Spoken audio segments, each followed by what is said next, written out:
जो थे जिनको रंगत ने पे खोज की थी देखा था, तो यहाँ पे देखा था कि हम ऐसे यहाँ कुछ लोग रह रहे हैं। अब ये कैसे यहाँ पहुँचे? जब ह्यूमन एकदम के यहाँ पर पहुँचे कैसे?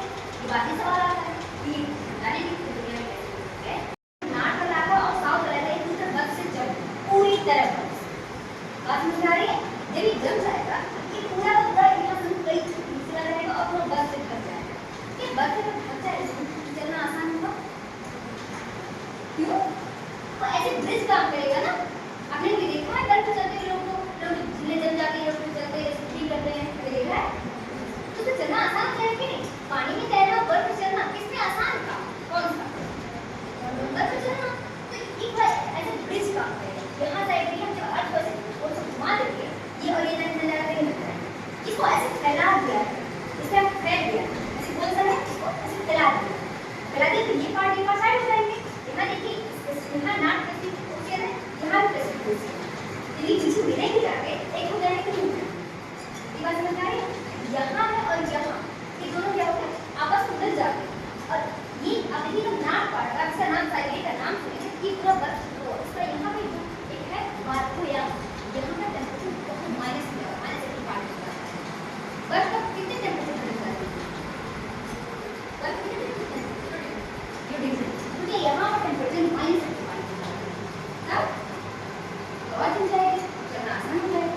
पूरा और ये आई से जाया है अर्थ पर आई से आ चुका है, आई से जाया है पूरा नाट भाग पूरा साउथ को जाएंगे जाएगा।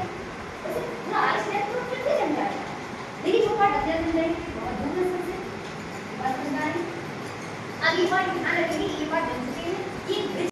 फरवरी 14 सितंबर होता है हम लोगों का हिंदी दिवस। कौन सा दिवस होता है? हिंदी दिवस। हिंदी दिवस होता है। 14 सितंबर को कौन सा दिवस होता है? हिंदी दिवस। हिंदी दिवस।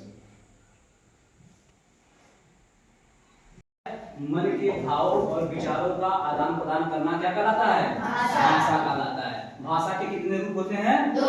कौन कौन? मौखिक रूप और लिखित रूप। और एक होता है सांकेतिक भाषा। क्या होता है? सांकेतिक भाषा होता है जो हम संकेतों के माध्यम से आपके भाव और विचारों को समझते हैं। ठीक है ना? और देखो कोई पूछे आपसे भाषा की सबसे छोटी लिखित इकाई क्या होती है? वर्ड होती है। वर्ड क्या होता है? जिनके खंड या टुकड़े नहीं किया जा सकता है उन्हें क्या कहते हैं? वर्ड कहते हैं। और फिर कोई पूछ ले चलो ठीक है ये बताओ भाषा की सबसे छोटी मौखिक इकाई क्या होती है? तो हम क्या बोलेंगे? ध्वनि बोलेंगे। क्या बोलेंगे? ध्वनि बोलेंगे। चलिए ठीक है। अरे बताइए हमारे संविधान में कितने भाग होते हैं? 22। तो भाषा संबंधित भाग कौन सा होता है? 17वां भाग होता है भाषा संबंधित। और अनुसूची होती है 12। तो कौन सी अनुसूची भाषा संबंधित होती है? 8वीं अनुसूची। 8वीं अनुसूची भाषा संबंधित अनुसूची होती है। अब देखिए हमको 3 डेट याद करना है हिंदी संबंधित। एक 14 सितंबर। 14 सितंबर को क्या मनाया जाता है? हिंदी दिवस। एक डेट याद करना है 10 जनवरी। कौन सा? 10 जनवरी। 10 जनवरी को क्या मनाया जाता है? विश्व हिंदी दिवस। और एक होता है 21 फरवरी। 21 फरवरी को क्या मनाया जाता है? अंतर्राष्ट्रीय मातृभाषा दिवस। उसके बाद देखिए जो हमारी हिंदी है वो राजभाषा है कि राष्ट्रभाषा है? राजभाषा है। राजभाषा का दर्जा हिंदी को कब प्राप्त हुआ था? 14 सितंबर 1949 को। 14 सितंबर 1949 को हिंदी को राजभाषा के रूप में दर्जा प्राप्त हुआ था। और देखिए हमारे संविधान में कितनी भाषाओं को मान्यता दी गई है? 22 भाषाओं को मान्यता दी गई है।